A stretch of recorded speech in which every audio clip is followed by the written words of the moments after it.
ar šiandien Lietuvos gyventojai yra pasiruošę ir ar nori dirbti nekvalifikuotus darbus. Tarptautinis valiutos fondas siūlo prikviesti daugiau migrantų žemos kvalifikacijos. Vyriausybės noras orientuotis vien tik tai aukštos kvalifikacijos darbuotojus. Deja, produktyvumo skaičiai byloja, kad produktyvumas Lietuvoje neauga ir neauga dėl dviejopų priežasčių.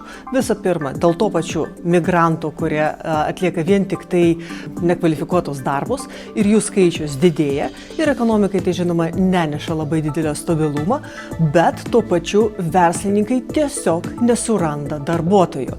Mes, žinoma, turime tam tikrus rezervus ir tie rezervai orientuojasi į didesnį patirtį turinčius darbuotojus, tai yra pensijinio amžiaus pensininkus, kurie vis dar norėtų dirbti, bet labai dažnai darbdaviai jų tiesiog nekviečia.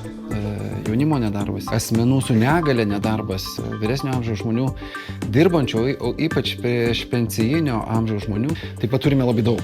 Ir juos įtraukti, įsiurbti į darbo rinką, tai yra visų mūsų namų darbas. Tai yra tiek politikų, tiek tarnybų, bet taip pat ir darbdavių, tiek viešojo sektoriaus, tiek privataus sektoriaus. Bandymas migrantais užpildyti mūsų tuščias darbo vietas, tai yra tas pats, kaip nedaryti namų darbų ir tikėtis, kad tuos darbus atliks kažkas kitas.